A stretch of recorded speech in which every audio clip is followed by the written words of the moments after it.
questions. Now, anybody got new ideas for questions? You are raising your hand. Yeah, say it loud. So you know how you said Kadruas, like children, they were all like snakes. And then like some of them were sarpas and some of them were nagas. Cause sarpa means like slithering and naga means always moving. So basically they're the same thing. So why are there two categories? Yeah, that's a good question. Basically same why there are two categories. Slithering and gliding means kind of you don't really see. They slip away. But naga is something that makes you very restless. You will be able to recognize it. So tendencies are like that within us, some automatic habits, some of them are like really slithering in nature. They really slip away. We don't even catch them because they're gliding so easily. But there is a benefit of them. If they are so gliding, that means effortless. You don't have to put effort every time.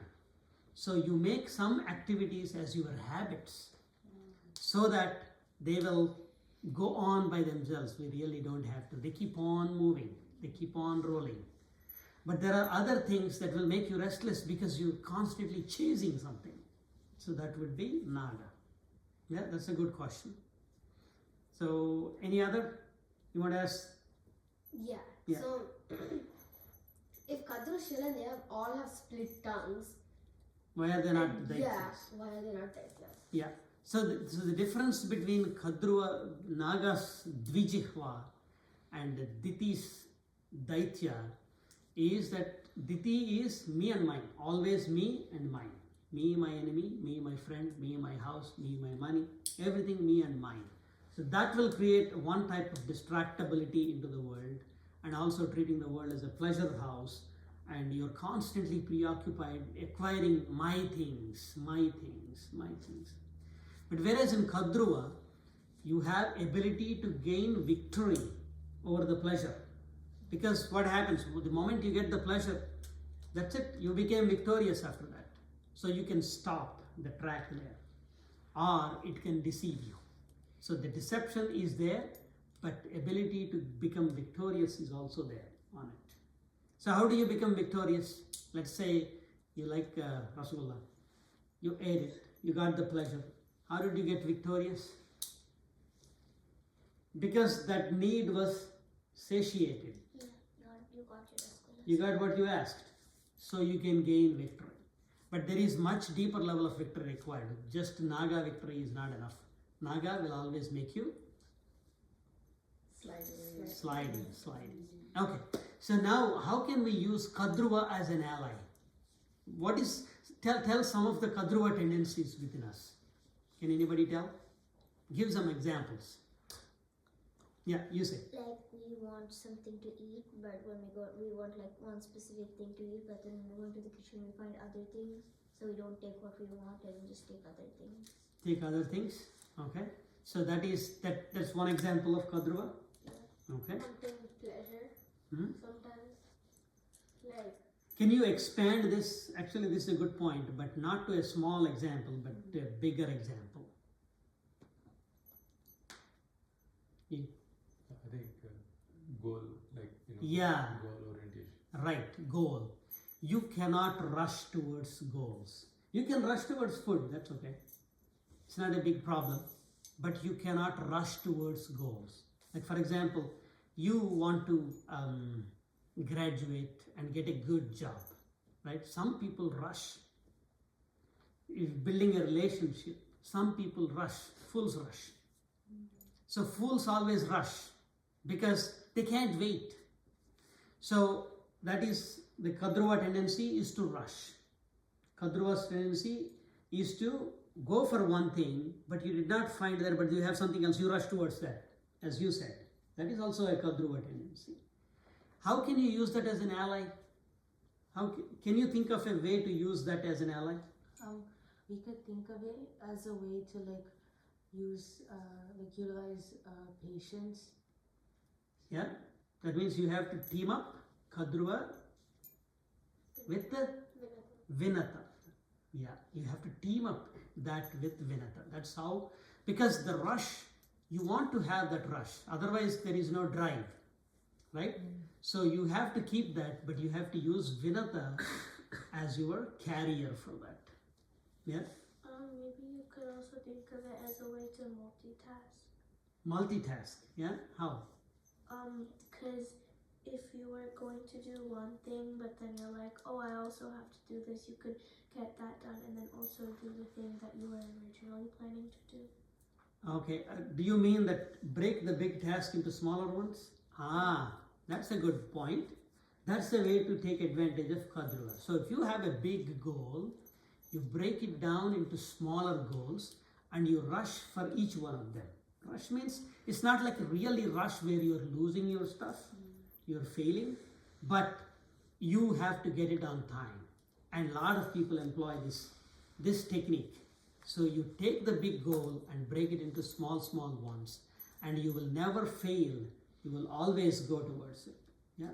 In motivation, like say you want to like start eating healthier, then you don't, and you're like, oh, I want a cupcake, but you don't have a cupcake, and you like say your car is out of charging, or because it's an electric vehicle or something like that.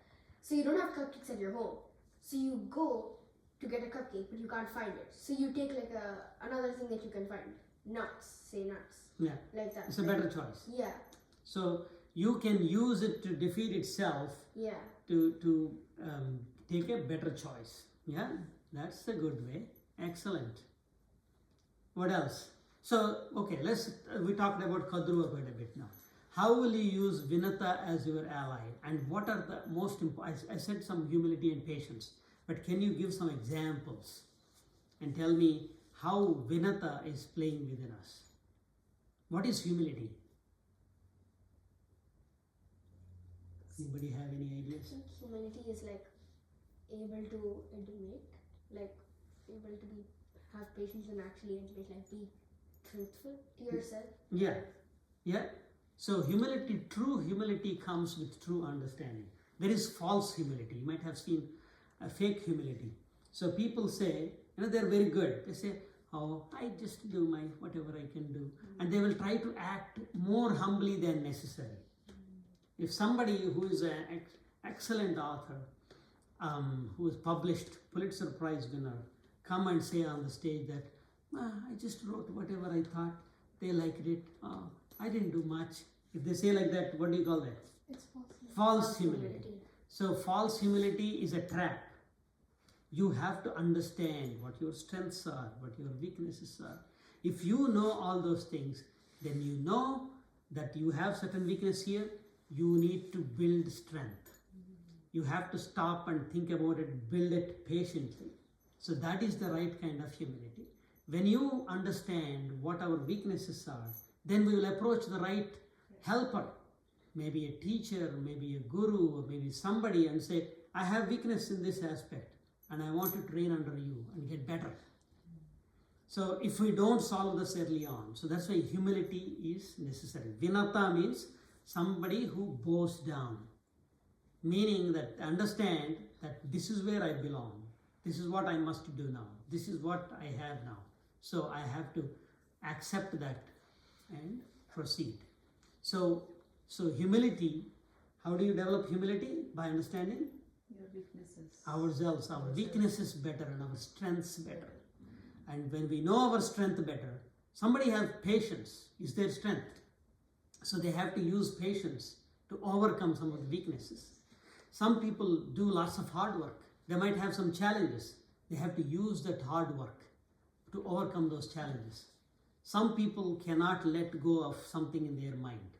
Always, if they got onto something, they cannot let go of it. They're always on it. That's a strength and a weakness at the same time. So you have to use it convert it to a strength over other weaknesses they have. Yeah? And what is patience? Is patience just waiting passively? What is patience? Acceptance. Understanding. Yeah, but what is that? Can you give an example? Let's say you want to accomplish a very big task, very, very, very difficult task. Let's say you want to get 1600 in the first attempt in SAT exam. Yeah? We have to understand that like the chance of it actually happening is really low, and you have to use patience to wait and then study for the exam first as much as you possibly can, and then do it. Yeah, that's a very good point. So let me I'll take your example and elaborate a little bit. So somebody is learning dance. They're going to dance school and they're learning dance. So initially there will be some rapid, quick progress because you're learning lots of techniques. And then the slow and dull and boring process comes. That is, you have to perfect. And you only make this much improvement. Every day, you don't see anything suddenly changing, no excitement, nothing excites. Everything same steps practiced, everything. But you are making very tiny improvement that you can't notice it. Even for a week, if you do, you can't really notice much change. So this is where the real rubber meets the road. You know the saying, rubber meets the road? Rubber meets the road means you really are doing the practice. Well, you can design the car and everything, but whether the car will run or not, you will know only when you drive it on the road, right? So that's what rubber meets the road. So when you really have to do it, that's where it becomes boring.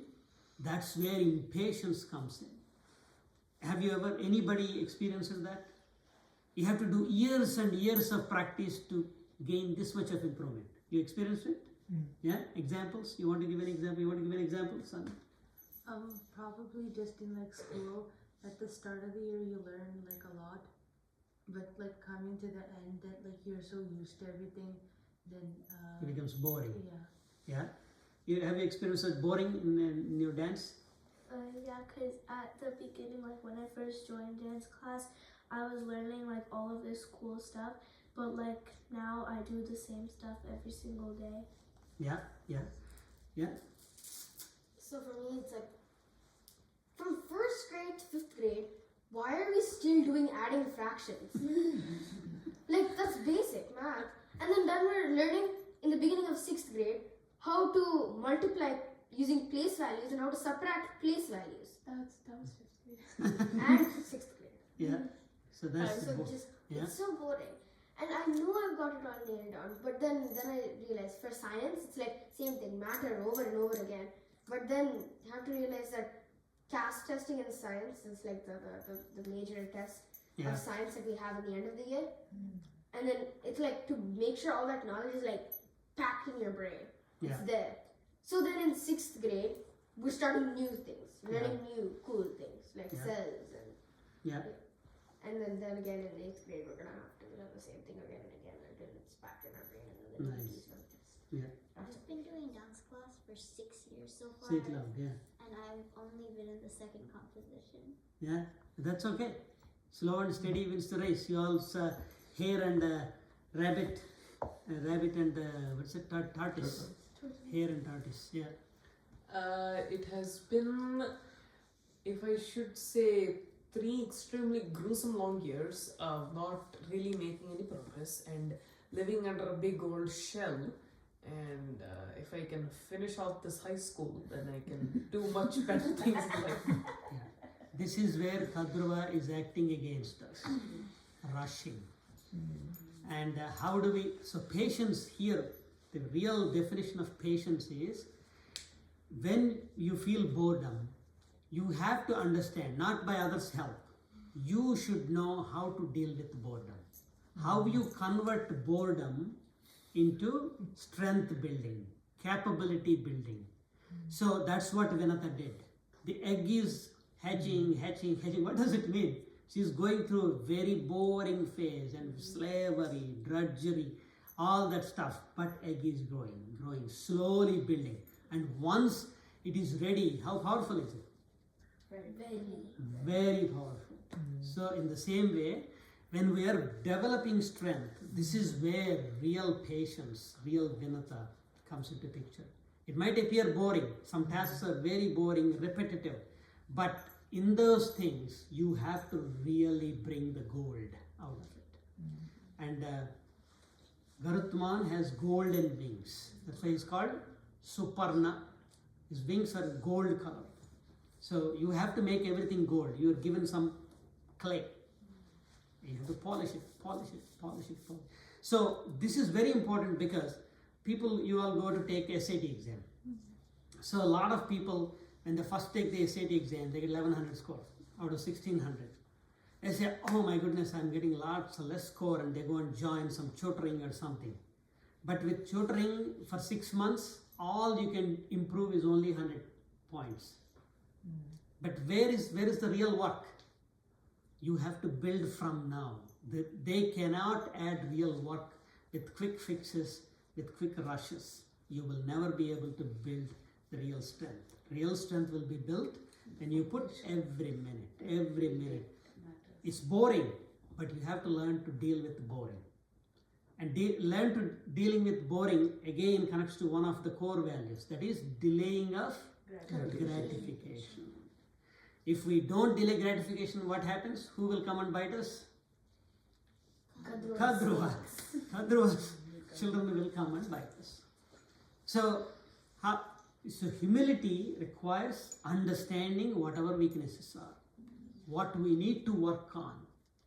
And patience, again, another meaning of vinata is that you take the boring, do it, develop it. Nothing supplements. There is no replacement for hard work. Now, here it seems like the losing of the loss of patience for Kadru, or for Vinaya, happened because of the relative comparison. Comparison, yes. So, to be patient or to be boring, I think if we just keep to it ourselves, if we don't compare our strengths, our weaknesses with related to others, then it doesn't matter how fast or how slow the world is going.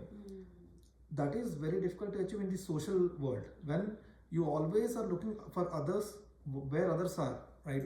Whatever field, whether it is academics, whether it is art, it's always up there, out there in the social media, what others are doing. Yeah. So how do we Very good build point. this? Because it seems like to achieve anything, patience is needed. We are losing patience because we are relating ourselves to others' achievements, and that is happening because it's right there in front of us because of the social media. Yeah. So it's like a circular thing. It's like a vicious cycle. Yeah.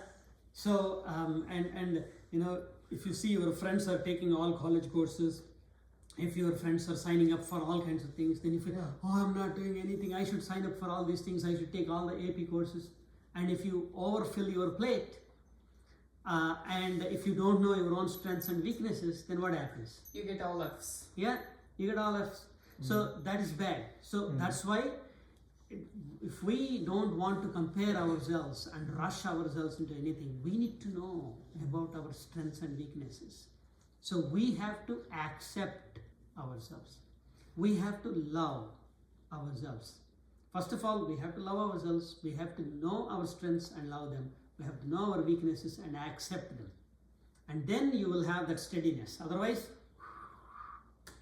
some slithery thing will come and make you restless. The slithery thing here is comparing yourself to other people. Yeah. My suggestion, take off social media on your phone. Yeah. Easy way out. Yeah. But then you will get impatient because you feel you are losing something.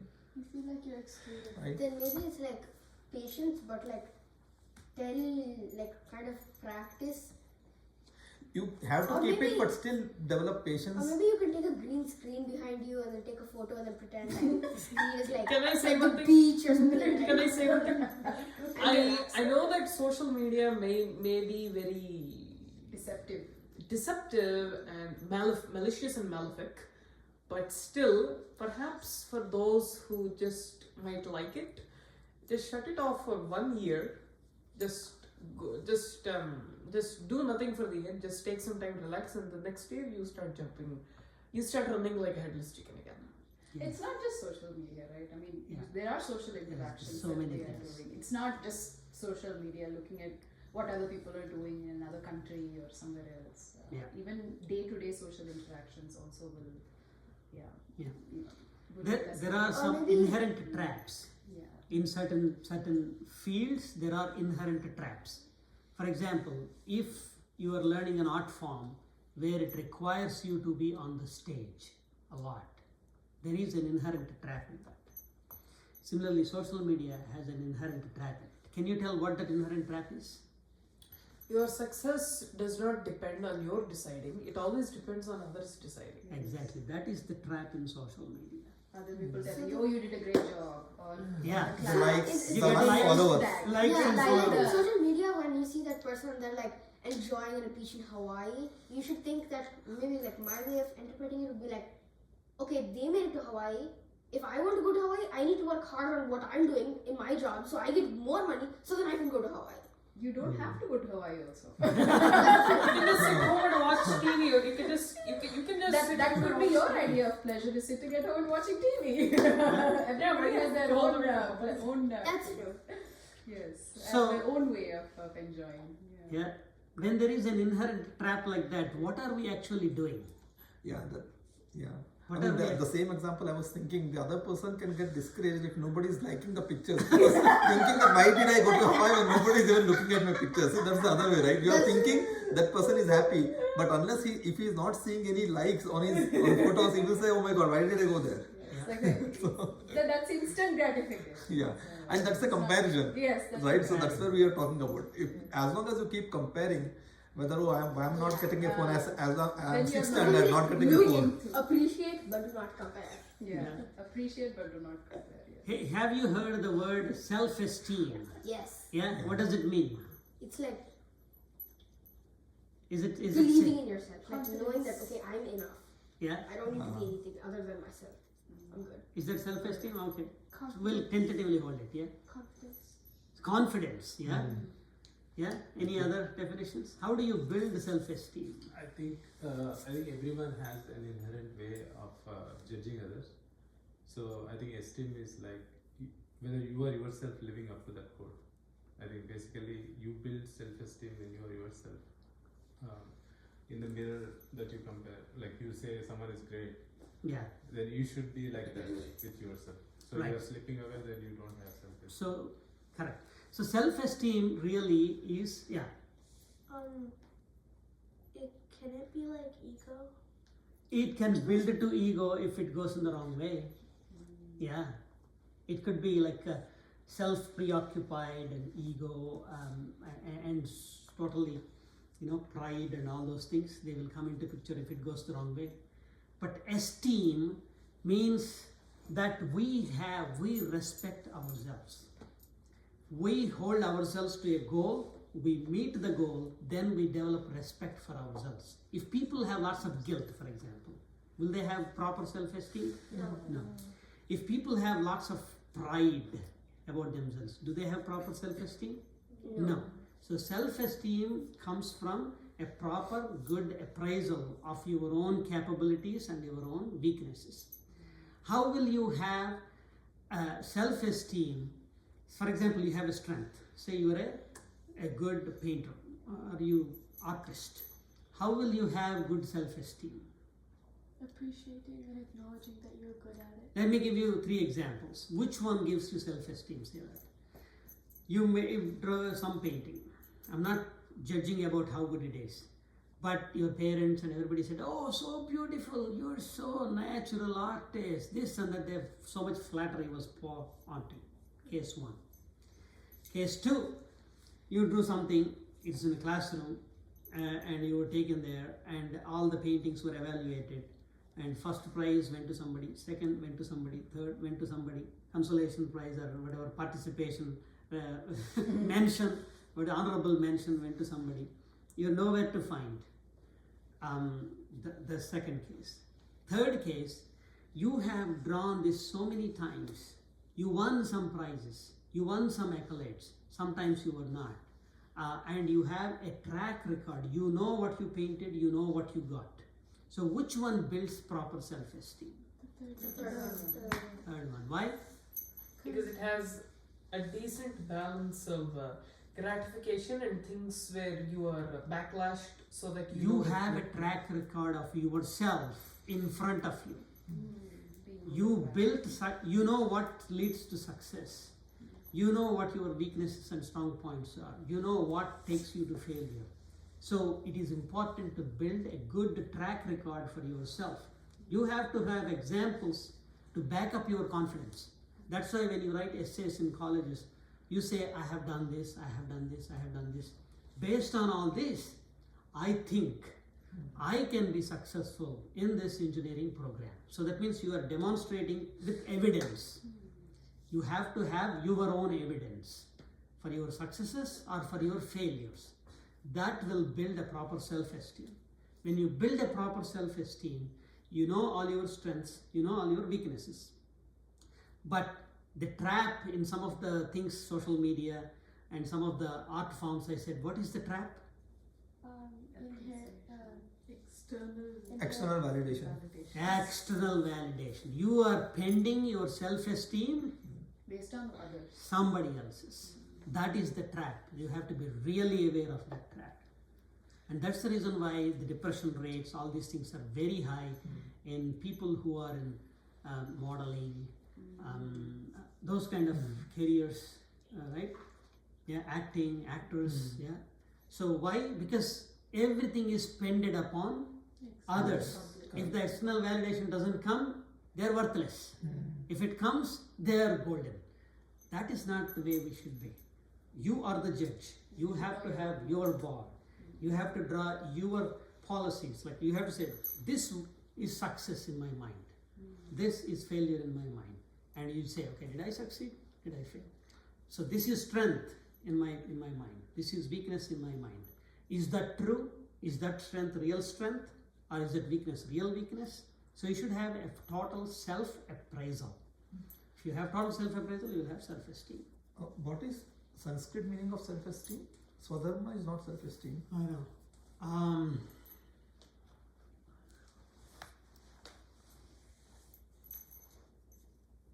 I think we might use the words maybe abhimana, but that's not the best word. I have to think about it. I don't have a word right now to use for that.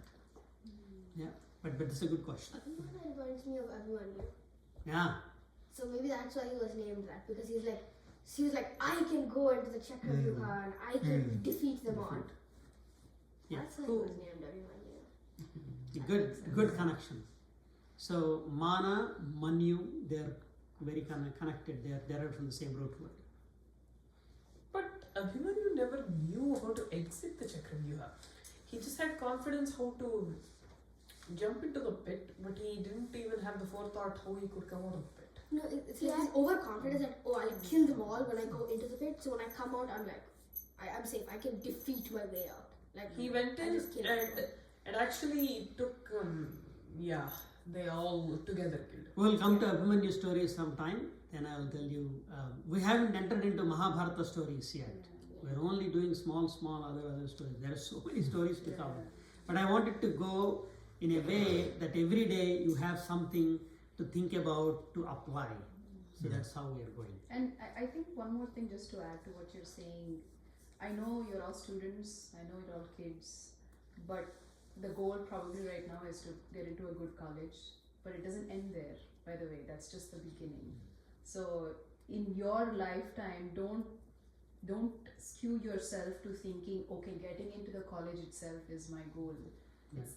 Life is a journey. You are going to face all these problems again, as you're finding your spouses, as you are growing your family. Education will teach you growth mindset. Being able to, it will tell you that you are going to fail in life, but you have to pick yourself up and, just keep going, and trusting the process and all of that. And you should be able to apply that to your majority of your life, actually, which is not just just that 18-20 years of education. So that's just short. Your life is going to be there for like 80-90 years, so it's a long time. So don't think just for that 20 years or just 24 years. It's a huge process, and enjoy the journey as you go through everything. This is just building the foundation. Yes, right? exactly. The building is still to be built. Yes, the building is yet to be built. I was reading a book about college education. Yeah. So they were saying, like, out of all the US presidents so far, Yes. so So only I think 20% went to Ivy League or more. Yes. So Yeah. rest No, of them are that's like true. local colleges. Yes. Yeah. Fun fact: Woodrow Yeah. Wilson actually had a PhD in history, Yeah. and yet this George Clemenceau called him too much of an idealist at the Versailles Conference. Yeah. So, So, yeah, we don't have just one path, yeah. right? Not just schooling. Yes. We have 13 paths. We are the Kashyapas. Yeah. We have to take care of our health. Yes. Good food habits, good sleeping habits, good stress management, good hygiene. All that is Danava. Yeah. You have using Danavas as your allies. Very You well. learn all of that in the first 24 years. Yeah. Majority of the 24 years you're going to be focusing on patience, delayed gratification. You're going to take so long to get into college, so you're waiting 18 years to actually finally see something.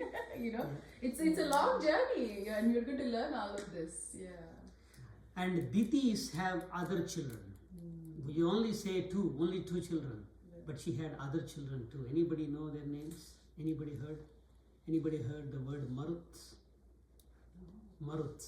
Maruta Tulya Begam. Maruti, Marut.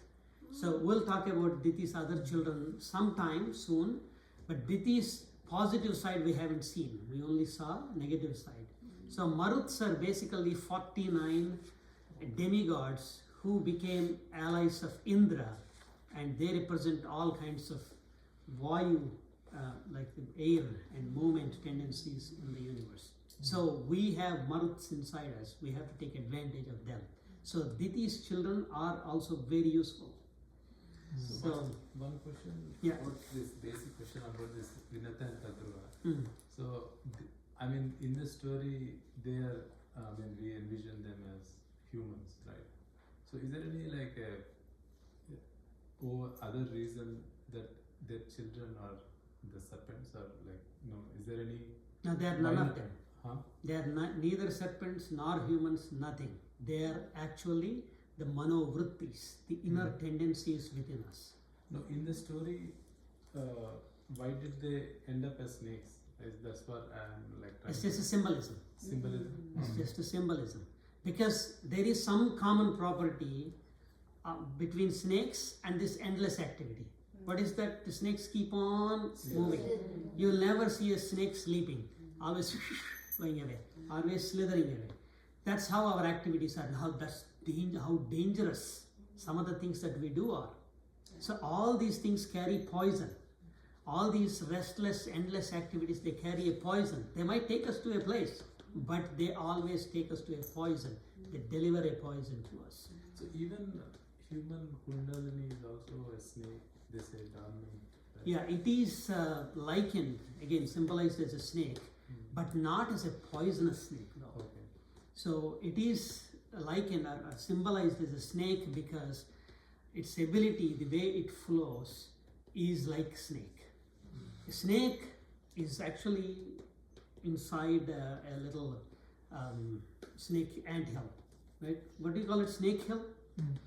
Anthill. No, the snakes will reside in the anthill. Reside in anthill, right? So They don't make their own. They are in an anthill. You don't even know that it exists.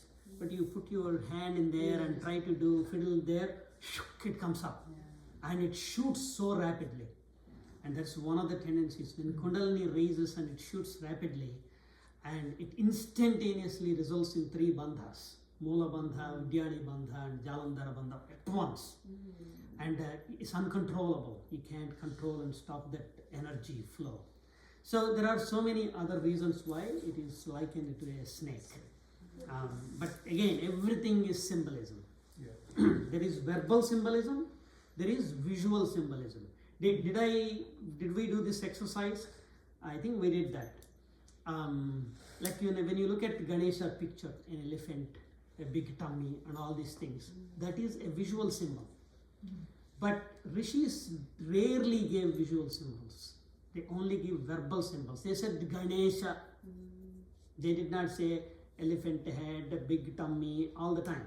They said Ganesha. But we associate that verbal symbol Ganesha to this elephant, visual symbol, elephant head, and all these things, and say these two are same. These two are not same.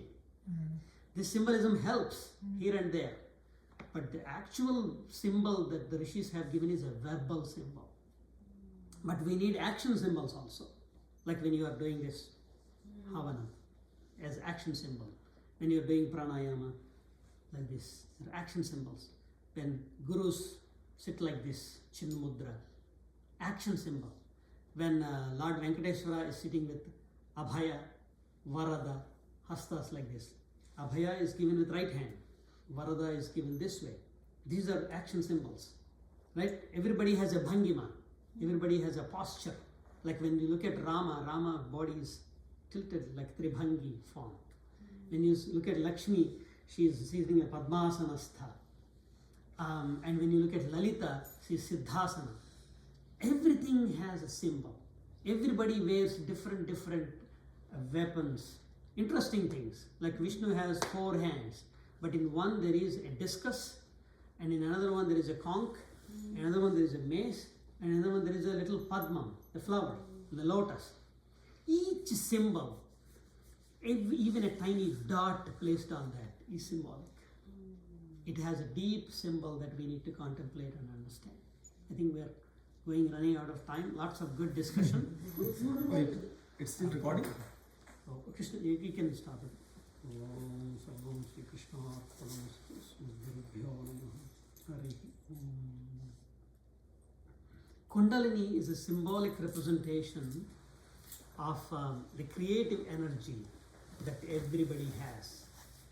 It is symbolically, again, imagined to be at the bottom. You don't have to record this. Did you stop it?